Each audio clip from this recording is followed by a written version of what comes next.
kita belajar bagaimana caranya bijaksana di usia tua. Sebenarnya Cicero itu dari kata cicer. Cicer itu kacang polong sebenarnya, kacang Arab ada yang bilang. Karena bentuk hidungnya beliau itu ada. Jadi ini sebenarnya nama panggilan semacam julukan karena mengikuti bentuk hidungnya. Tapi ya kalau itu patungnya sih. Ya kalau dipatung ya mungkin agak ganteng. Kita tidak tahu aslinya. Tapi yang jelas ya orang-orang Eropa minimal tinggi, besar, gagah. Jangan dibandingkan saya. Tidak level sudah. Beliau ini sebenarnya lebih suka disebut orator, politikus dibandingkan filosof. Meskipun pikiran-pikiran filosofisnya luar biasa. Mewakili aliran Stoik. Ayo ya, ini tiba-tiba kemarin saya ingin merangkum filosofi-filosofi tentang usia tua. Tapi ini untuk wawasan saja ya, sebelum masuk ke bukunya Cicero. Jadi dalam cermatan saya ada banyak tipe ketika filsafat mengulas, membahas usia tua. Yang pertama tipe humanisme eksistensialis. Ini yang kita bahas minggu lalu, Simone de Beauvoir. Termasuk yang Paul Sartre, Albert Camus. Orang-orang eksistensialis ini fokusnya biasanya kebebasan tanggung jawab dan menciptakan makna baru sesuai keinginannya.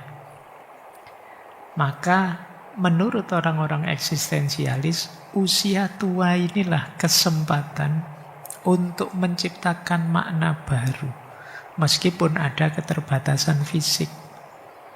Mengapa usia tua kesempatan? Karena di usia tua banyak ikatan-ikatan yang sudah selesai. Pekerjaan sudah pensiun, mungkin anak-anaknya sudah mandiri semua, urusan-urusan sudah beres, hidup mungkin lebih banyak santainya. Meskipun fisik juga mulai menurun, tapi inilah saatnya kita bisa mewujudkan atau memaknai apapun yang kita inginkan.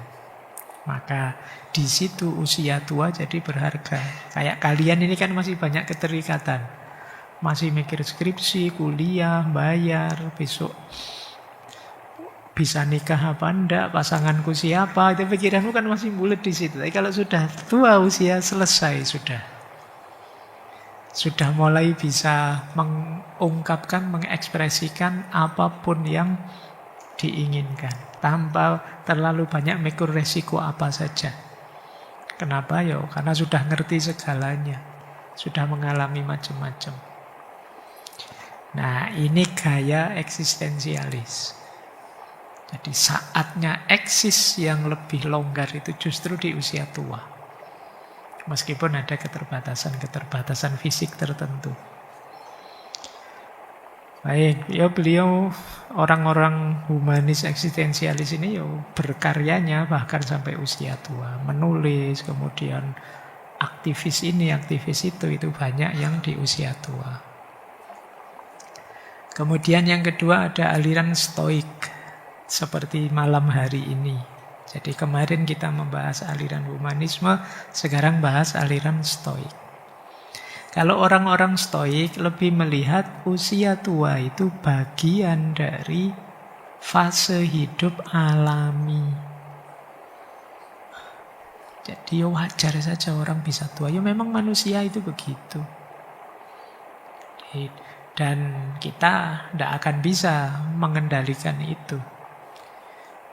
Jadi bahwa mungkin ada orang yang, Pak, saya biar tidak kelihatan tua, biar tidak keriput operasi plastik, operasi bisa begitu. Tapi kan apa bisa menunda usia tua? Apa kalau sudah operasi plastik harusnya usia 50 terus usianya jadi susut? Kan enggak, ya tetap 50 usianya. Jadi tua itu kenyataan alamiah.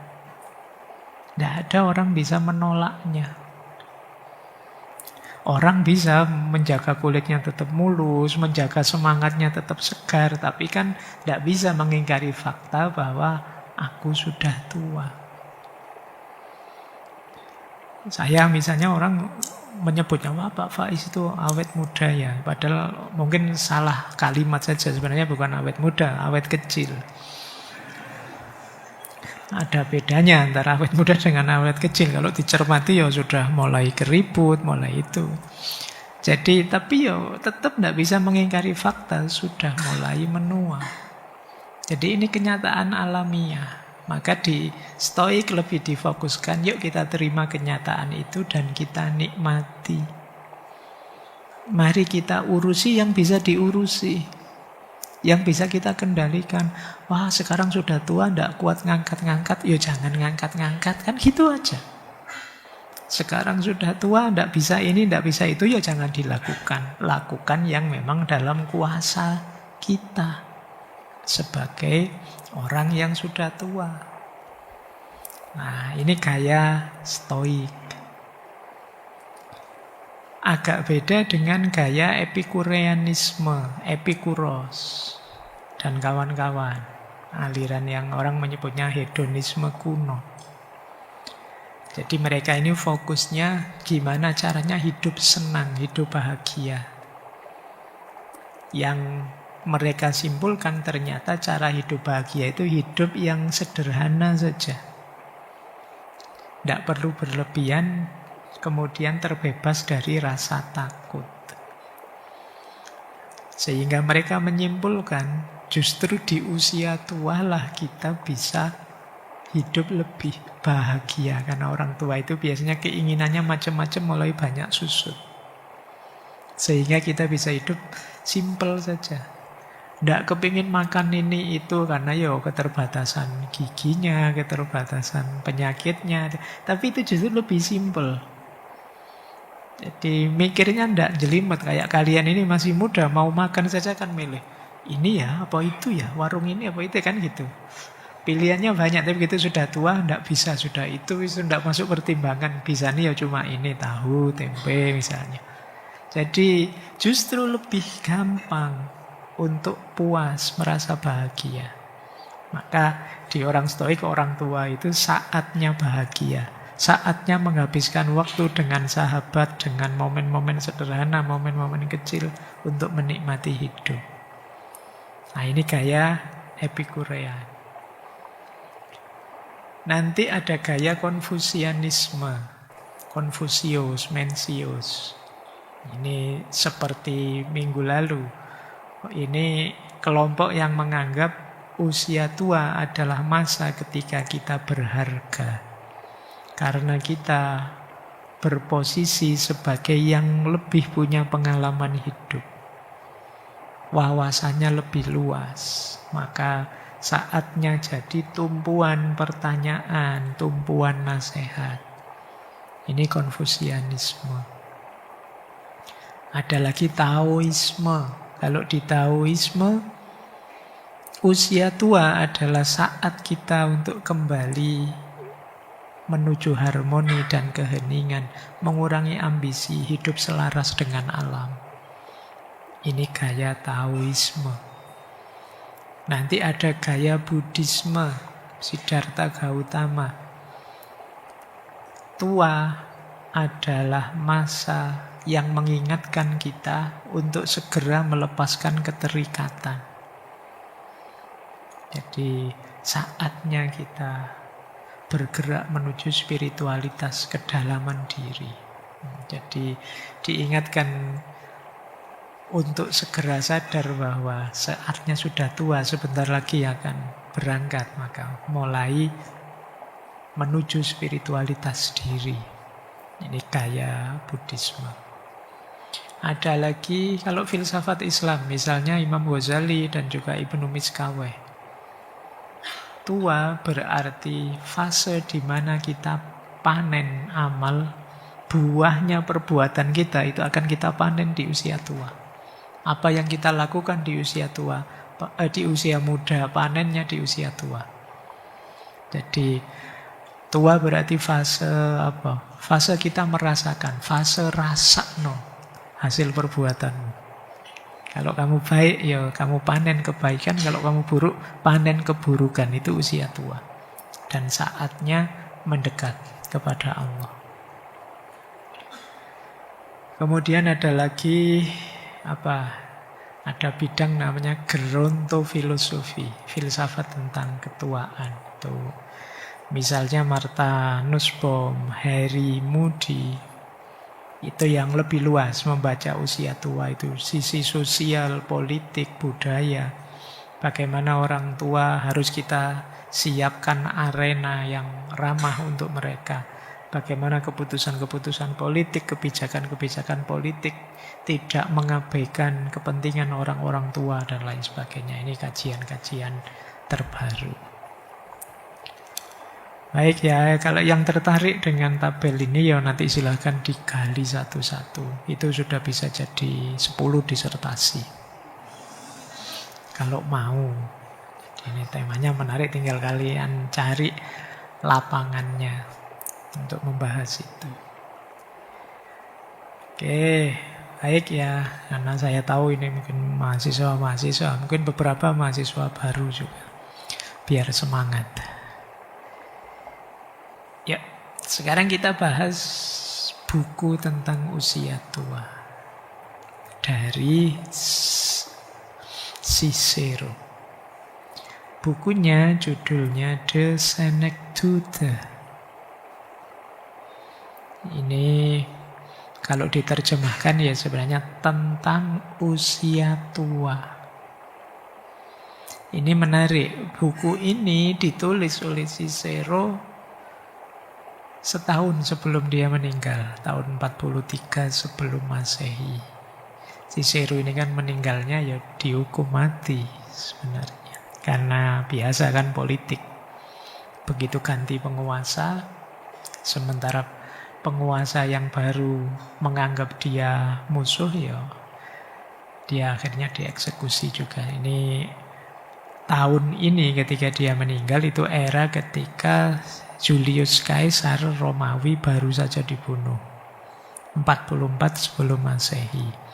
Kemudian terjadi perebutan kekuasaan oleh Mark Antony, kemudian Augustus atau Octavianus dan para senator.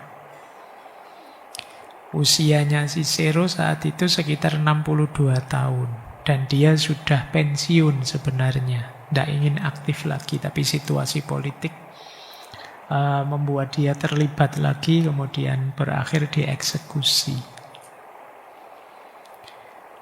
Nah, ini buku ini ditulis saat beliau sedang drop, kehilangan pengaruh politik, reputasinya dipertanyakan, dia mengalami duka juga karena putrinya yang namanya Tulia baru saja meninggal.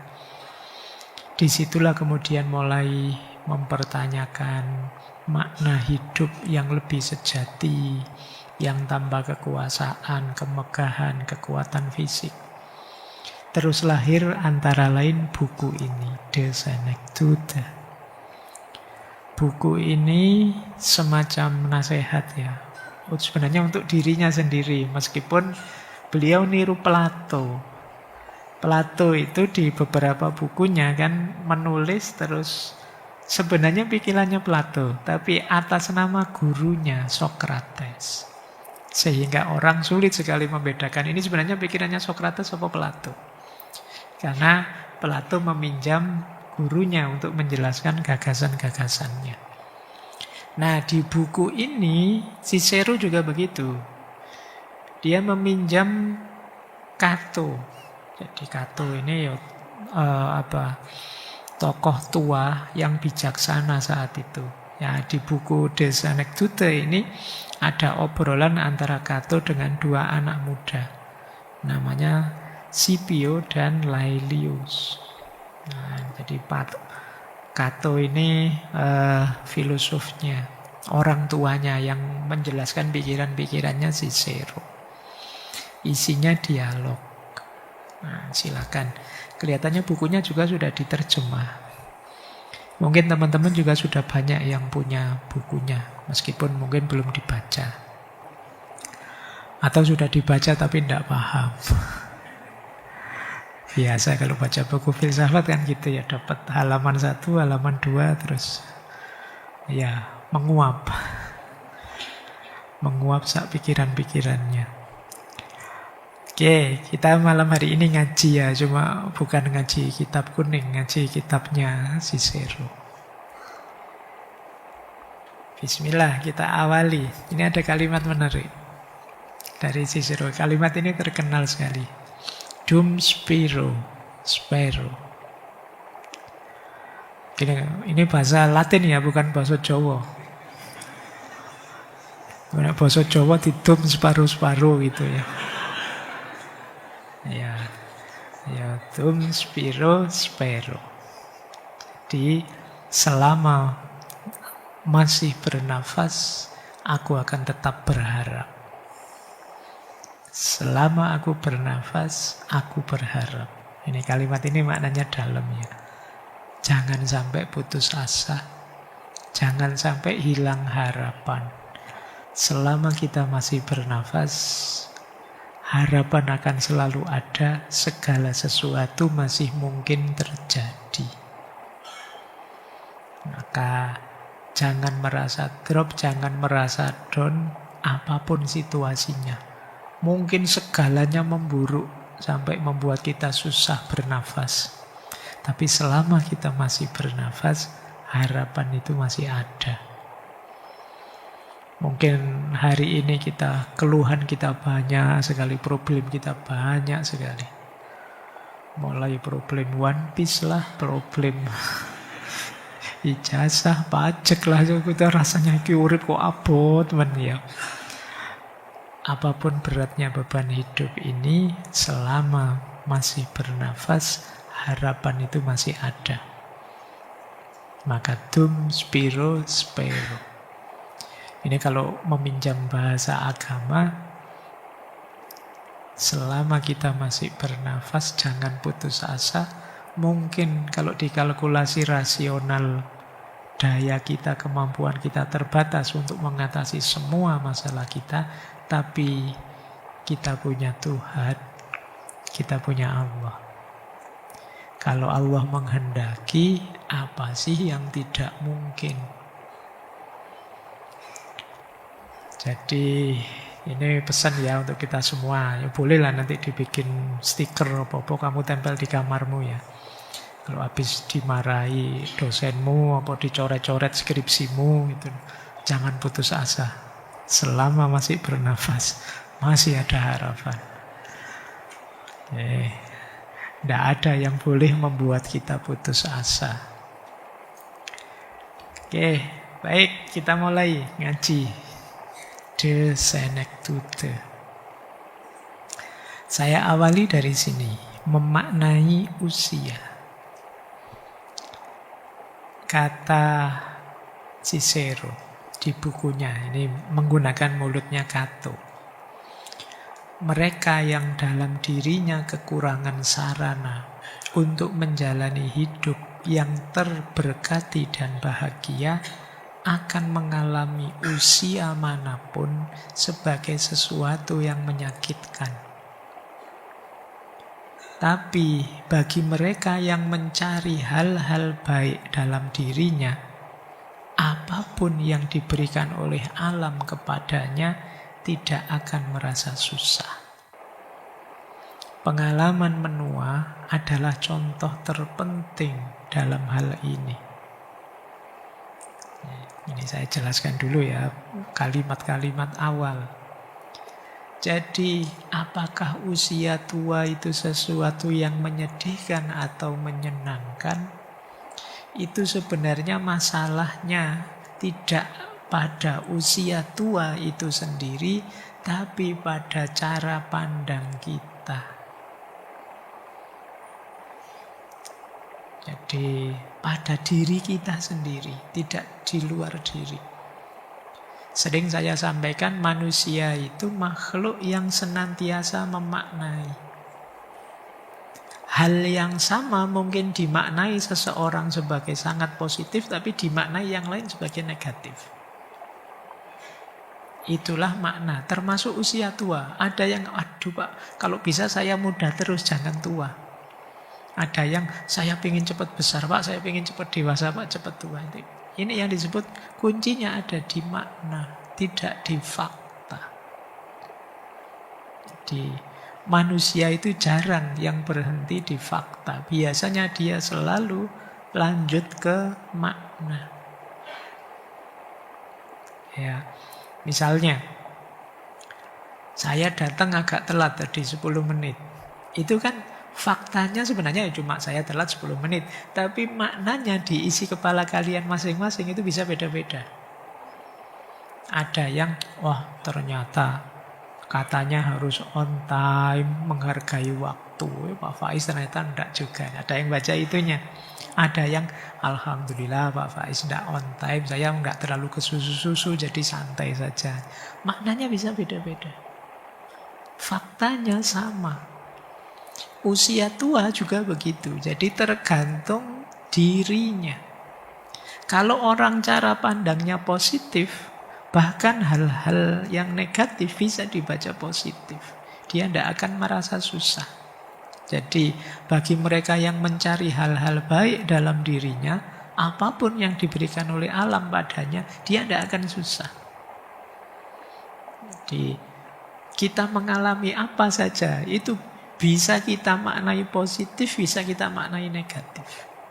Sakit bahkan itu bisa positif. Jadi dengan sakit mungkin kita jadi lebih dekat dengan Tuhan. Dengan sakit kita mungkin jadi lebih tangguh setelah itu. Dengan sakit kita sadar betapa berharganya orang-orang di sekeliling kita yang selama ini kita abaikan. Jadi, maka penting ya dalam hidup ini ternyata kuncinya orang hidup itu di mindsetnya. Cara pandangnya. Usia 50 tahun misalnya itu, besok hari Sabtu kita bikin acara itu bisa saja dikeluhkan, disesali, bisa juga disyukuri. Alhamdulillah sampai usia 50 saya masih sehat. Nah, tapi bisa juga, aduh sudah 50, jatahku mungkin kurang berapa. Melihatnya bisa begitu. Jadi ini ya, memaknai usia berarti kuncinya tidak pada usia itu sendiri, tidak pada tua itu sendiri, tapi pada cara berpikir kita, cara kita menanggapi. Lanjut ya, kata Cicero, semua orang berharap mencapai usia lanjut.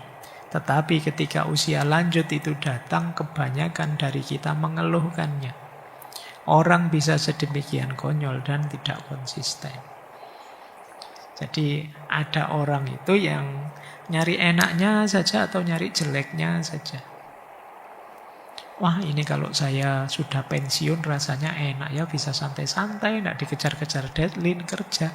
Begitu pensiun beneran, hidup kok rasanya hampa gini ya, tidak bisa melakukan apa-apa, tidak dianggap orang lagi, tidak kreatif lagi. Itu selalu sudut pandangnya mengambil negatifnya.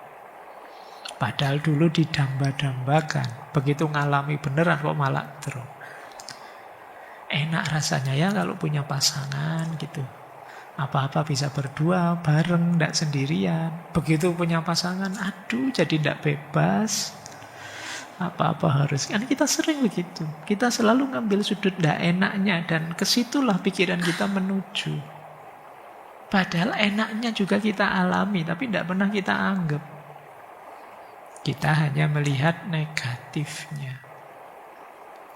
Demikian juga dengan usia tua. Maka nanti diingat-ingat buat kalian ya, kalau menuju usia tua, ayolah mindset kita kok kuncinya bukan ketuaan itu sendiri.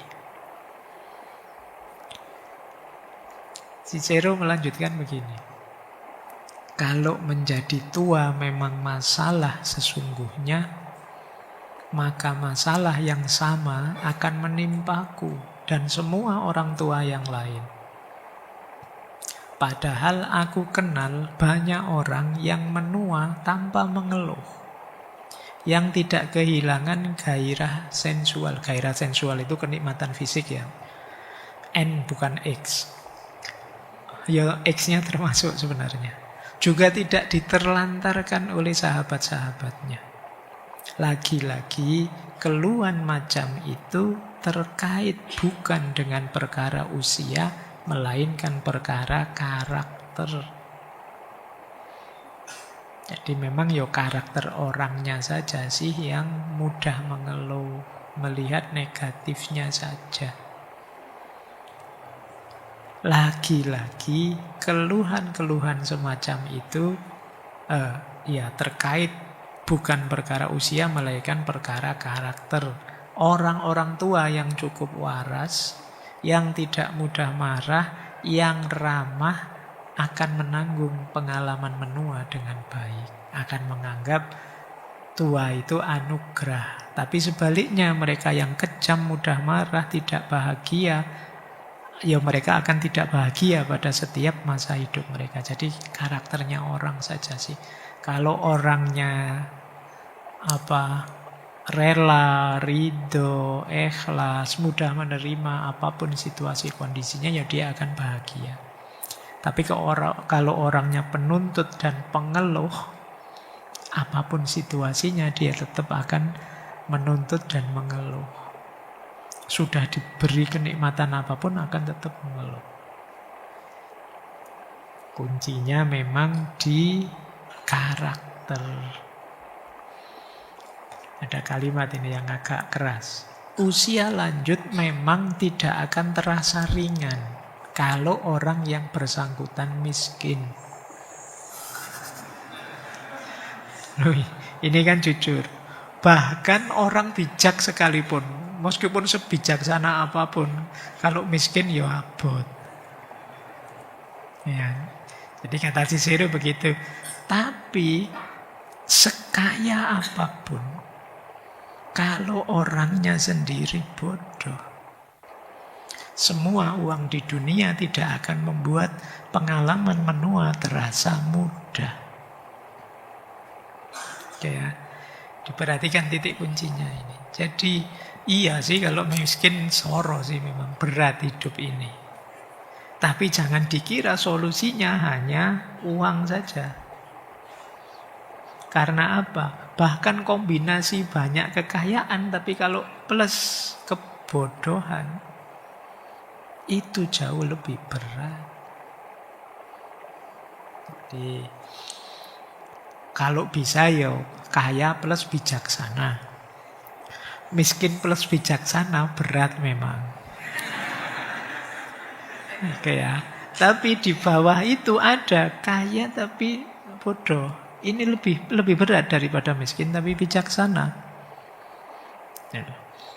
Apalagi sudah miskin bodoh. Jadi itu paling berat sudah. Maka berarti apa? Kuncinya tetap yang paling parah karakternya orangnya. Kalau orangnya konyol, bodoh, ya bahkan mungkin uangnya banyak, hartanya banyak pun ya dia tetap akan sengsara hidupnya. Kenapa? Dia tidak bisa menyikapinya dengan pas, dengan bijaksana, mengelolanya dengan pas, dengan bijaksana. Kalau orang miskin tapi bijaksana masih mending, masih bisa bertahan lah. Paling tidak dia bisa dihibur oleh quotes-quotes, oleh pikiran-pikiran. Pokoknya pasrah pada Tuhan. Dunia ini hanya penjara. Dunia hanya sementara. Mampir ngombe kayak gitu bisa lah selamat. Jadi masih lumayan. Tapi kalau sudah miskin bodoh ya innalillahi sudah. Baik, jadi berarti apa? Tua itu berat atau tidak, menyiksa atau tidak, menyusahkan atau tidak, kuncinya ada pada karakternya setiap orang. Jadi justru pertama-tama tidak di faktanya. Maka kalau kalian bilang, alapa pakai teori apapun kalau tidak punya duit ya tidak ada artinya. Kamu tidak salah, tapi kombinasi duit itu dengan apa dulu? Kombinasi harta itu dengan apa dulu? Kalau dengan kebodohan, maka hartamu bisa saja jadi musibah dalam hidupmu. Yuk, kita lanjutkan. Ini sebenarnya bagian-bagian awal sebelum ngomong pokoknya isu tentang usia tua.